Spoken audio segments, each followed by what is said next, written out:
Thank you, Mr. Patterson, and thank all of you for your testimony here today.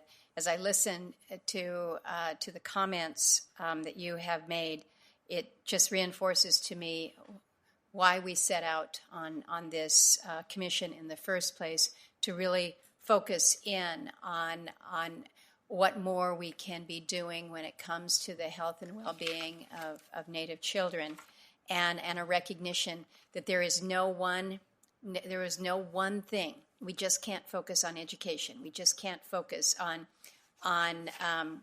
safety. We just can't focus on housing. It has got to be comprehensive. It has to be holistic. It has to acknowledge the emphasis on culture and identity, and how that is so central to healing for children and for youth and for the families in your communities. And I think each one of you has echoed that in different areas of social services and the justice programs. I had mentioned the Tauahi program in my comments, and both Chairwoman Street and Councilwoman Johnson, you both have acknowledged that. Mr. Patterson has acknowledged the Tauahi. But you have been part of the initial pilot, if you will, with the Tauahi program. So you've seen how the more traditional federal programs have worked, and now how with Tauahi you have greater coordination across services, integrating the culture and the language and the traditional practices. You've spoken to the benefits of what we have with Tauahi. How, in your words, and I think you've given us a sense as to the priority of it, but if we are able to expand on Tauahi, so that others may follow this as a model, what would be some of your recommendations, and why do we need to reinforce that this approach is better than what we have seen traditionally, or perhaps more historically with the traditional federal programs? And I'll throw that out to either one of you. I guess what makes Tauahi so extraordinary in our community is because of the flexibility. I've been working with youth for 24 years. I've been under other grants that have a more stricter policy in doing guidelines and doing what we can do and what we can't do. Tauahi actually, we're able to work with flexibility. We're able to work with our children the way we know will heal them. And that's our culture, our spirituality. A lot of our children that come to us don't know or have an identity. They don't know where they come from. You know, yes, they know that they're Native American, but what is their family tree? You know, what are their traditions and culture? You know, so we introduced them to the Sweat Lodge. We introduced them to prayer, to language. We introduced them to our culture and our traditions that our people have been living for a long time.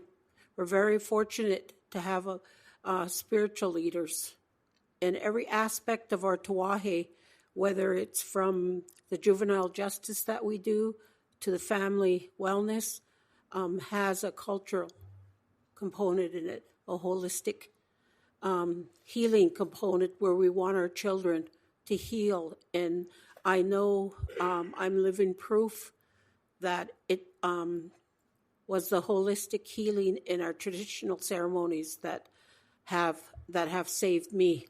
And I believe strongly in what we do to heal our children. So you've spoken to some of the more cultural, historical culture aspects of it, and yet Chairwoman Street, I understand that all of Spirit Lake's social service program staff have either a bachelor's or a master's degree in social work, and that Tauahi has helped make that possible. that's clearly an investment in workforce capacity. Can you speak to that aspect of it? Yes, absolutely. So through the Tiwahe and related initiatives, the tribe increased staffing capacity to 16 full-time positions.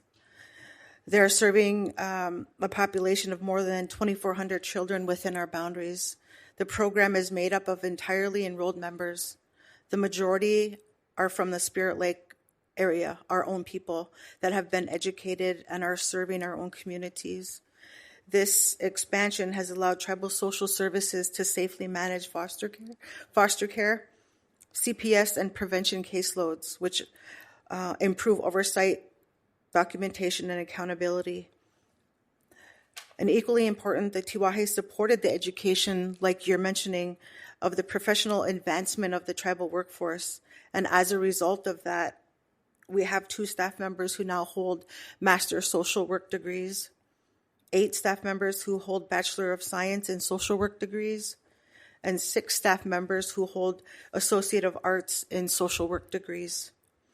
So for us, this represents a significant transformation in workforce qualifications, and it reflects the tribe's commitment to build a highly trained, credentialed child welfare workforce rooted in the Spirit Lake community. Thank you. Thank you. Let me turn to Senator Schatz. Thank you, Chair, and thank you to the testifiers, and not just for your testimony, but for your incredibly important work. Of course, I'm going to start with Mr. Patterson. As you know, in the early 2000s, Hawaii began to transform the criminal justice system by embracing restorative justice and incorporating traditional Hawaiian practices.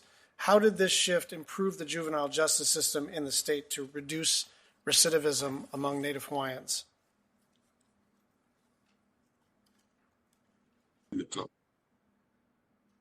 Thank you, Senator. That's a really good question and a complex question in itself. And for everyone who's present, you have to understand that, Native Hawaiian,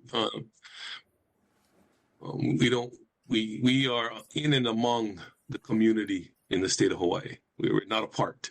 Yeah.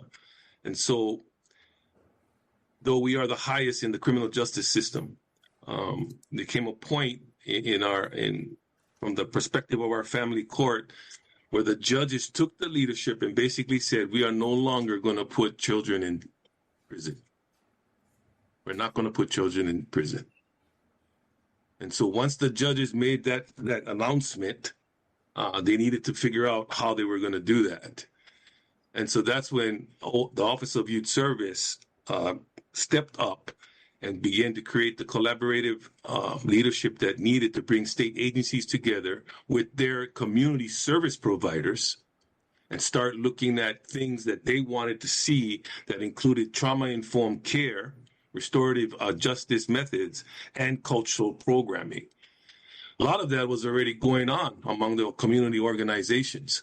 But now that you have the state organizations or agencies wanting to go in that directions, it was just a matter of bringing them all together and creating a continuum of care throughout our state systems involving cultural programs at every level, from the Department of Education to the child welfare system to the Department of Health and all the mental health issues in their families and children, bringing them together so that they can have and identify all the issues along and provide with their service providers the cultural program that is necessary.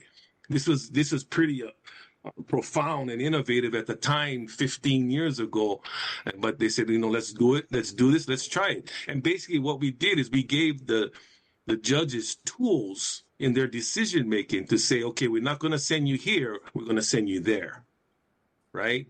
To build a diversion with these programs to help identify the needs of not just the juvenile offender, but the needs of the family, yeah? And threw it back into those communities in order for them to restore and resolve the issue. So we went from punitive consequences to non-punitive consequences.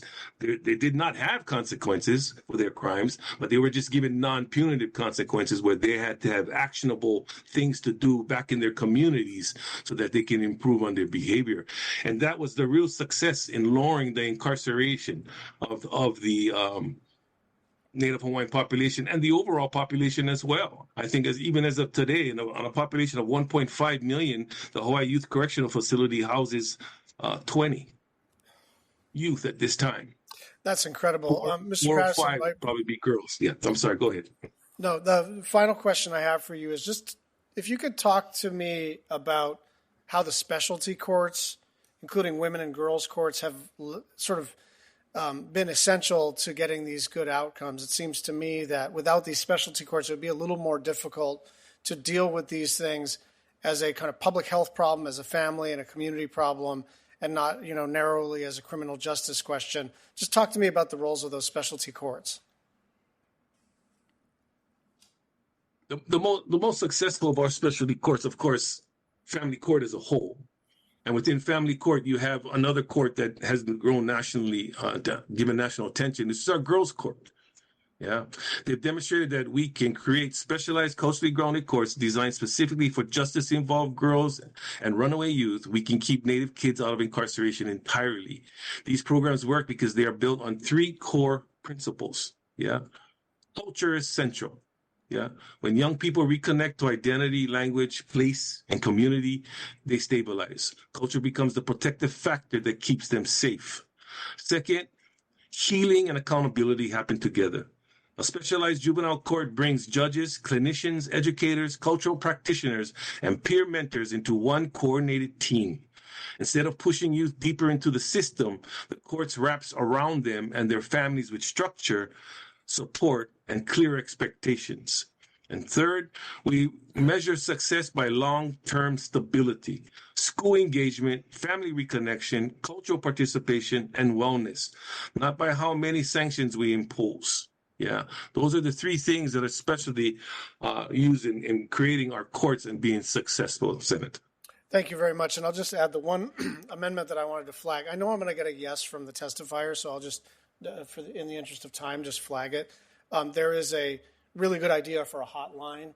And I think for both cultural reasons and time zone reasons, we're going to need to specify that Hawaii may need its own hotline.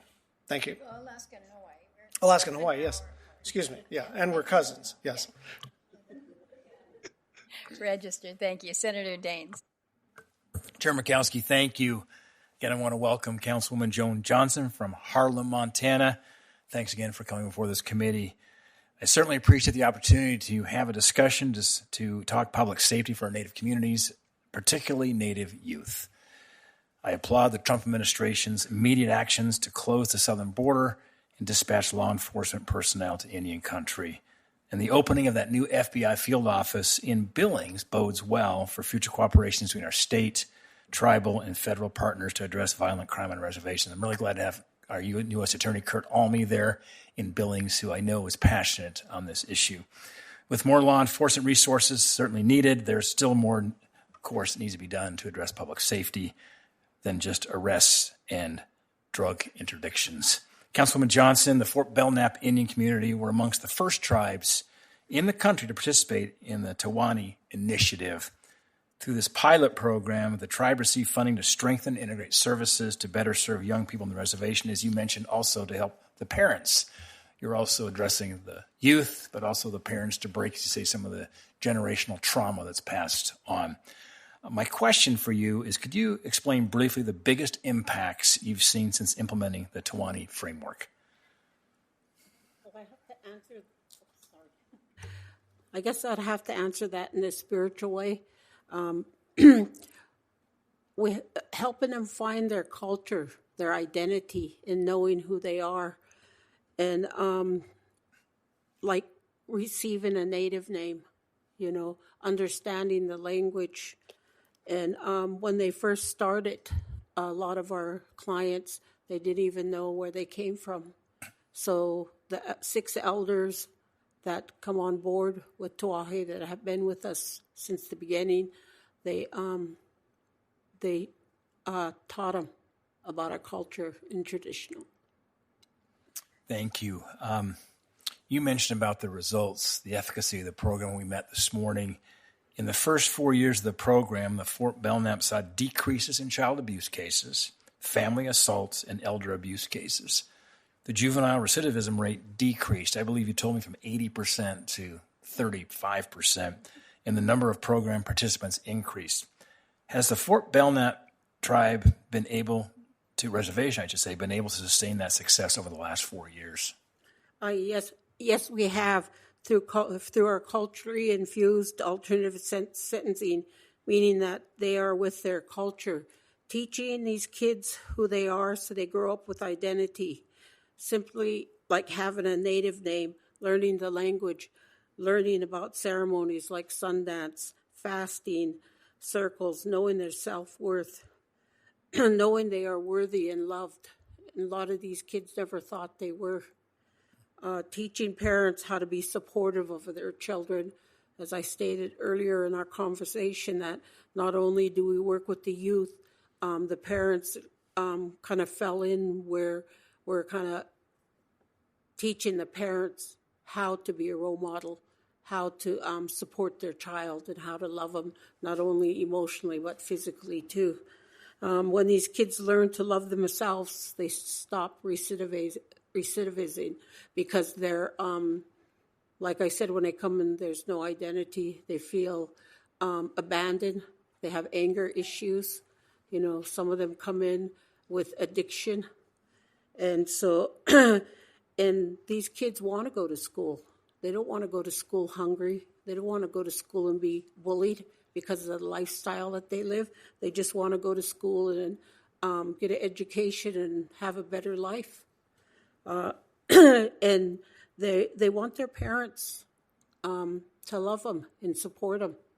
You know, it doesn't, a lot of these kids will always love their parents no matter what, but they want that support and that love from their parents. They want to feel safe and protected. So that's what our elders provide them with, the understanding what true self-love is, you know, teaching them the core values of being respectful. And and they become, our clients become role models themselves to the new clients that come in, the younger ones. You know, they take them kind of under their arm, trying to guide them in the way the elders guided them. And we do a lot of follow-ups, 3 months, 6 months, 9 months. Even after they turn 18, our case manager goes out and still does the follow-up, because I think follow-ups are very important when you have, when you work with children, youth at a young age, to know that there's somebody out there that believes in them. And we have Fort Belknap has the highest rate of follow-ups that are being done. Councilwoman Johnson, thank you. It's a long ways from Harlem, Montana to Washington, D.C. Thanks for making the long journey and for your testimony. Thank you. I, too, want to thank all of you for testifying today, whether you flew out here or you're participating remotely. I think it is just so important to hear your voices. I also have to thank the chairwoman and our former colleague, Heidi Heidkamp, for the creation of the commission and continued work in this space, which is so important. I want to direct my first question to Ms. Fineday. I know she is participating remotely. If she can hear me, I hope she can.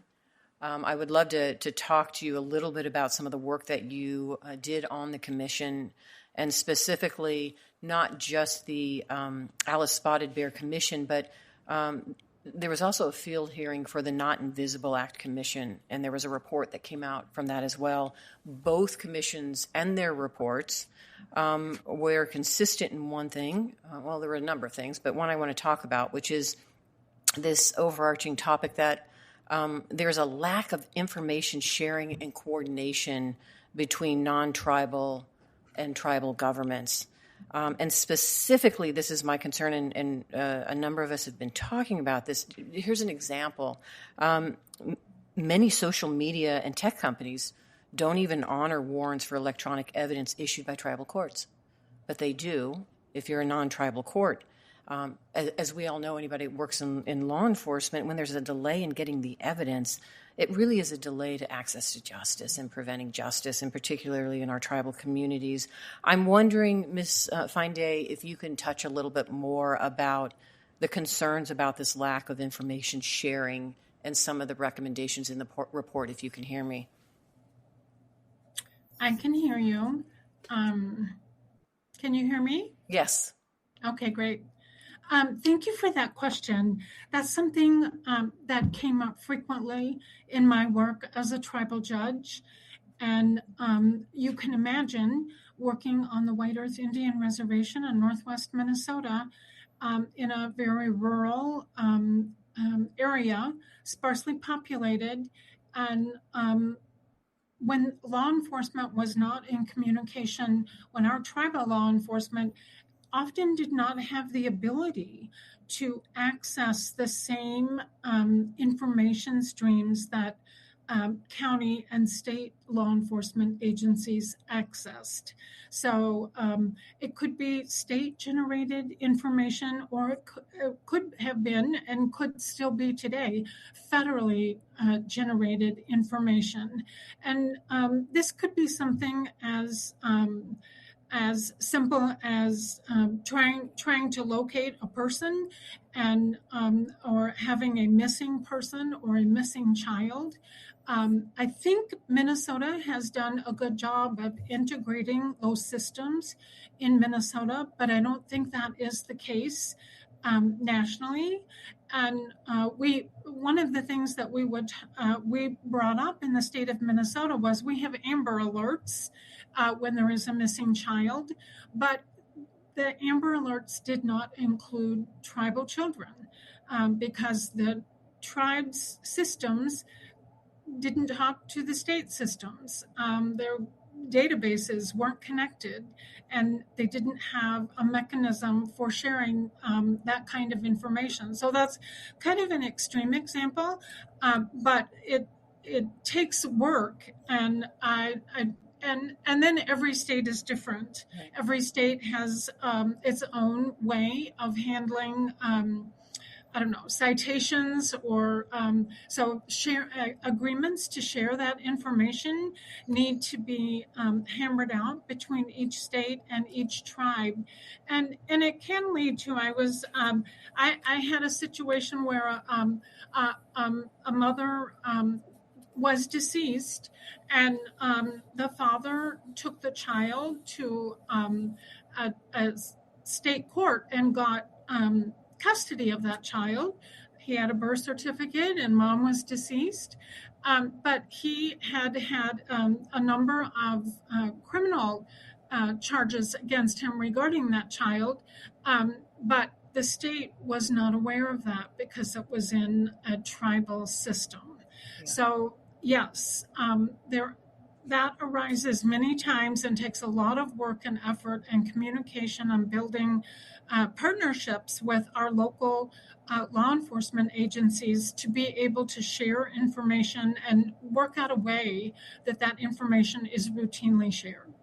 Thank you. I know my time is up. I'm going to take the same opportunity as ranking member. Thank you. Excuse me. I know my time is up. I'm going to take the same opportunity as the ranking member just to say there's legislation at a federal level we're looking to address that. One is the Tribal Access to Electronic Evidence Act for the very reasons that we just heard. There's another piece of legislation that addresses the importance of finding missing children. And one thing I know is the U.S. Marshal Service that actually works with local and state law enforcement to track down fugitives and missing children is not allowed to work with our tribal communities. We need to fix that. There's another piece of legislation to do that. So I thank you, Chairwoman. Strong suggestions. Thank you for that, Senator Cortez-Masto. Senator Hoeven. Thanks, Chairman Murkowski. And thanks to all the witnesses for being here and for those testifying remotely as well. In particular, I want to thank Chairman Lonna Jackson Street for being here, Chairman of Spirit Lake Nation. Thank you for making the trip. And I know you had some trouble with your airline reservations, and certainly the Chairman and I know what that's like, as well as Member Cortez-Masto. So thanks for hanging in there and joining us today. And thanks for your strong leadership of Spirit Lake Nation, not only as chairman, but I think, 8 years as secretary-treasurer for the Tribal Council. So, and serving on so many committees and doing so much good work for the tribe. We appreciate you. I want to start out in regard to the Missing and Murdered Unit, MMU, at Department of Interior, which is so important for investigating missing people in Indian country. Has this unit supported Spirit Lake and your efforts? And if so, how? Could you kind of tell us how they're doing, and maybe also what they can do to improve or increase their support for your efforts? Thank you for the question, Senator Hoven. I really appreciate your support, on this effort. Spirit Lake's been a strong advocate as far as MMIP. I also serve on the committee for the state of North Dakota for the MMIP task force.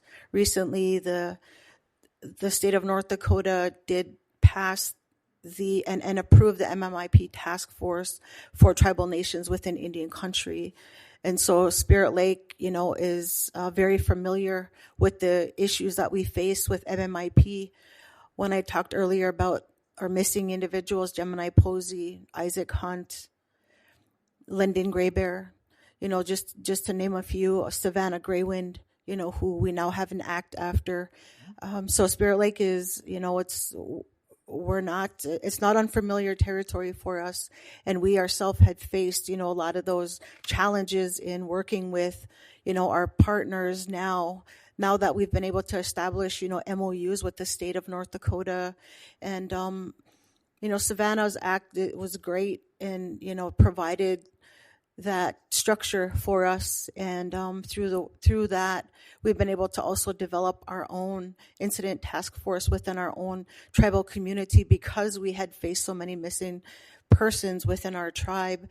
And at the time, felt that the response wasn't, quick enough. And like I said earlier, 72 hours is pretty much the time you have, and it's crucial time.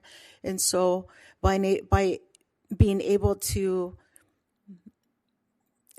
establish, what we have established at home, it just was reassurance for us that, we wouldn't have another missing person go missing and not be found. And so our goal is always to, rescue and not recover. Unfortunately, because of our lack of law enforcement, we recently had a young lady who had just turned 21, who did everything right in terms of calling 911 and notifying law enforcement that she was lost. However, because of the lack of resources, because of the lack of law enforcement that most of our tribal nations face, unfortunately, she had succumbed, to what had happened to her situation where she ended up drowning in the water. And it took about 6 days with relentless, support from outside agencies that came in through what we developed with our incident command team to come in and find her, recover her remains. Her name was Tiny. Her name was Tiny White. She just turned 21 years old. So one of the things that I worked very hard on is the Advanced Training Center at Camp Grafton. And across the upper Midwest, we have a lot of BIA law enforcement officer positions that are vacant. And we need to have training closer to the northern part of the country. They can't all go down to New Mexico for their training. And that's why we have the Advanced Training Center there. And we need to continue to build on that. We're getting a lot of good response. A lot of people coming. The numbers are in the thousands now that come. It's very impressive. And so we need that basic training there as well. Would you speak to how important it is, particularly with our very strong and able chairman here, who I know shares, and also, as last I checked, from a northern state as well, how important it is to support that Advanced Training Center for the law and get these law enforcement positions filled in the BIA for the northern states? Thank you for that question, Senator Hoven, and thank you for allowing me to address, Mr. Chairman, on this particular subject. very critical for Indian country to be supported in this effort to increase the capacity of law enforcement officers back into our communities to handle such cases as the one I had just talked about involving one of our tribal members, Tiny White, where if we had the adequate number of law enforcement officers on duty on any given time, their quicker response could have made the difference in her life. So specifically for Spirit Lake, we have about 250,000 acres of land, and we're considered a large land base, not comparable to other tribes within our state that are much larger. But I think we all face the same amount of, struggles when it comes to lacking those resources for our communities. And so your support on increasing that funding, your support on supporting the Camp Grafton base, for law enforcement training center, not just for advanced training, but for entry-level police officers would be very supportive. A lot of, I think, our tribal nations have the capability to provide that workforce plan into their communities, provided we have the training center in North Dakota. I know we do. Devils Lake does have a peace officer training program, but we do have the capacity with our tribal colleges to do the same. Well, and the reservation, of course, is co-located with our National Guard Army base, Camp Grafton, that is right there, and with Lake Region College, which also trains state law enforcement, highway patrol. So there's already tremendous resources there that can be leveraged in place. So it's a real benefit for the federal government to do it there because of the facilities we have that can be used for both training in Indian country as well as off reservation. Correct? Absolutely. So we've done the work, we've done the legwork, we've made the connections, and we've established the MOUs with our local resources, with our highway patrol, with our county offices, and we just need, the funding to be able to carry out, those plans for how we want to police our tribal nations in Indian country. Thank you. Thank you, Chairman. Appreciate it. Thank you. And know that your good senator is always a good, strong advocate for this, for all the right reasons, as you have pointed out, in terms of kind of the dual-use infrastructure and the training. There is a very clear recognition that throughout Indian country, certainly in my state of Alaska, the lack of law enforcement presence, whether it is at state trooper level or tribal police officer, I think we recognize that there are far, far, far too many communities that are either unserved or underserved. And huge distances. Right? Huge distances, and many, many challenges as we understand. I just have a couple more questions for our witnesses this afternoon, and I want to go back online to you, Ms. Fineday, because you raised the issue of 4B and the 477 agreements. I have long been a supporter of 477s that really allow for a much better coordination of services.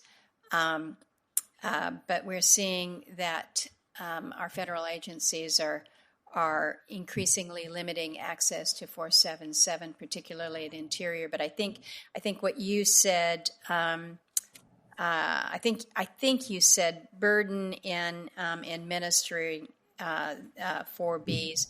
Can you just speak a little bit more to the committee here about why strengthening 477s through the cross-departmental coordination is really key, and giving it that flexibility that allows us to better address the child welfare challenges that we see across Indian country?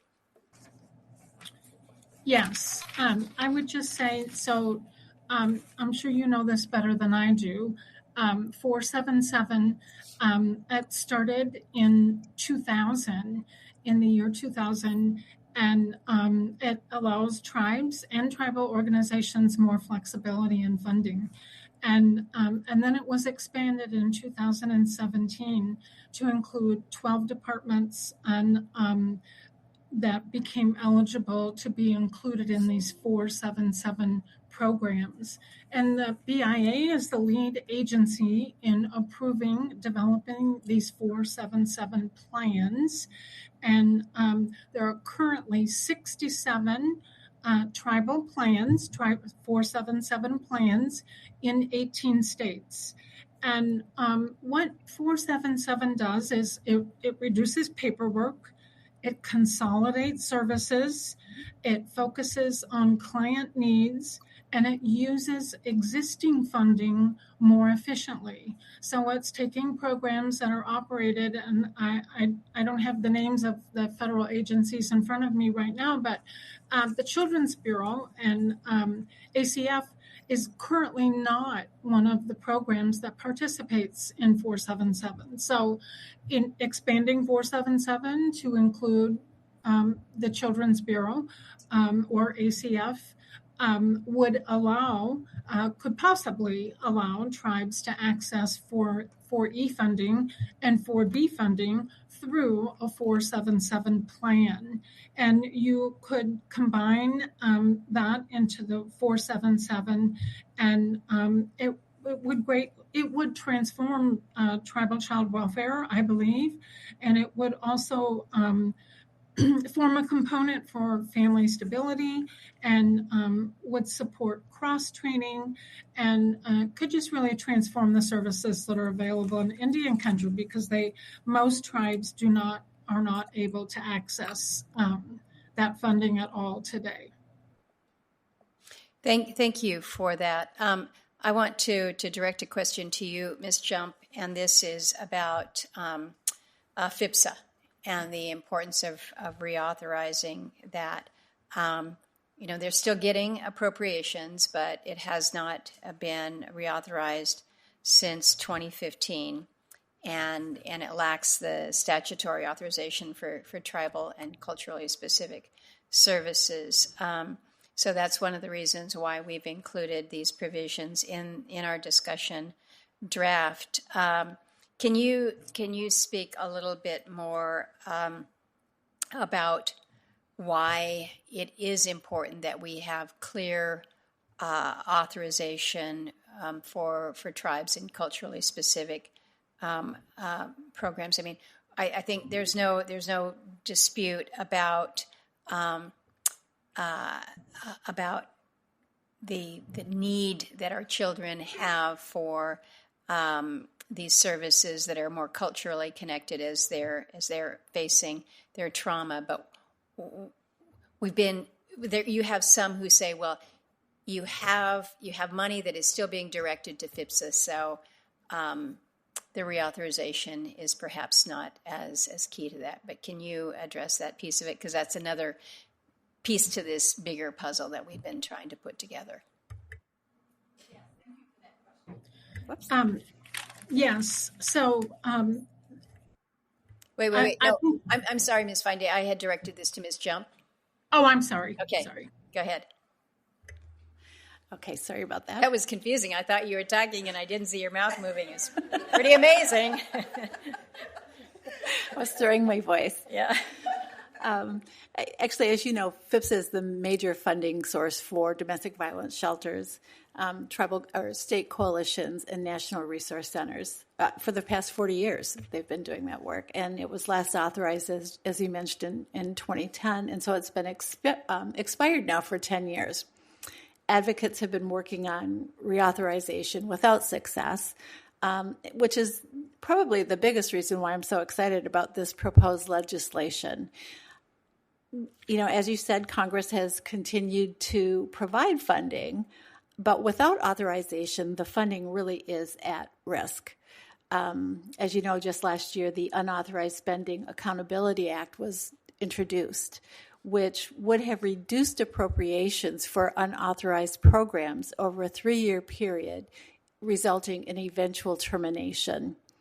Advocates across this country were terrified, not just in Indian country, but across the country, because this funding provides such critical services, right? Shelters, when somebody is seeking safety, and they're so far and few. There were 65 shelters There's total? No. So across the country, there are about, I believe it's 354 shelters. In Indian country, there are 67. 67 throughout 67 throughout all of Indian country, serving 575 tribal nations. And so, we were terrified, right? And everybody was holding their breath until, we found out that, okay, yes, we were going to maintain some funding. And, that feeling is not new across Indian country, right? I think that's one of our biggest risk about programming is that, funding will come out and we'll be able to establish programs and then funding goes away and we lose them. And so there's always a risk of programming that is not authorized of being cut. And that's just, tribes are already underfunded and under-resourced. So our communities know that as sparse as these services are, that funding is critical. Further, I think that what really is important about, reauthorization is that it reflects a commitment, right, to survivors. It reflects a commitment to survivors that they are seen, they are heard, and that they matter. That, we will continue to support these programs that are so critical, that are life-saving. And that commitment is important, for all of our survivors. Thank you for reinforcing that. I wanted to ask you a final question, Councilwoman Johnson, and you spoke when you were talking about missing Native children. You also recommended that we ensure that this includes non-custodial family abductions, and I think you kind of underscored why that was important, but. I guess I'd ask you to expand on why these contexts are significant to include in our legislation, why it's important to have the information from BIA and DOJ to help you to respond to the needs. I think sometimes we want to focus our legislation, but you've reminded us that. Oftentimes, these non-custodial family matters require us to look more expansively at that definition. Thank you for the question, Chairman Mikowski. Missing often involves complex family dynamics. When a child is taken by a non-custodial family member, it's sometimes dismissed as a family dispute rather than a disappearance. Including these cases ensures that the children don't fall through the cracks of the legal system. Regardless of who took the child, the result is the same. A child is missing from their safe environment. We cannot ignore the role of substance abuse in child safety. When drug activity is involved, the risk of the child increases dramatically. By tracking cases linked to drug activity, we can identify patterns and hotspots. This isn't about criminalizing families. It's about understanding the specific dangers like trafficking or neglect that our children face so we can intervene faster. Currently, information is often scattered. Having a unified study that coordinates with the National Center for Missing and Exploited Children means we aren't starting from scratch every time a child goes missing. For a royal family like Fort Belknap, seconds matter. Real-time coordination data between federal agencies and NCMEC gives our local law enforcement the tools, alerts, and resources that they need. And a lot of times, like I said, when law enforcement responds to these calls, seconds matter. And if we're understaffed with law enforcement and they're at maybe another major call, trying to prioritize which one's more important, and you only have one officer on, it makes a big difference in saving someone's life. Thank you. Thank you. And I want to thank all of you. I know that that what we're developing has generated a lot of interest among colleagues here on the committee. We've seen that as we have engaged in the outreach, seeking input not only from members of Congress, but more importantly, out in Indian country, really trying to take the recommendations from the commission and put them into actionable items, actionable legislation, but trying to be most responsive in a way that acknowledges the cultural implications, what we want to do to build on best practices that have been developed, not because we in Washington have drafted something and said it's going to be this way, but because it has been more organically built, more responsively built, based on traditional practices and ways of knowing, ways of learning. And so we respect that, and we want to see that reflected in this legislation that we will ultimately introduce. So I think it's fair to say that you can anticipate more questions from colleagues. We'll hold the hearing record open for an additional 2 weeks. And before I close, I want to acknowledge not only those of you that have participated, but there's been an extraordinary amount of work that has been done by the staff of this committee. My team has been extraordinary in what they have done and in working with the ranking member and other members as we have tried to engage in field hearings, listening sessions, and really trying to build on what we hear from you. So I thank the teams for your work and all that you are doing. I know we've got a lot more to do before we move forward with it, but my hope is that with good input across the spectrum, from Republicans to Democrats to more rural areas to urban Indians, that we do develop legislation that is responsive to the need in a way that we are all proud of. So I thank you all, and with that, the committee stands adjourned. And we say happy birthday to Sam today, too.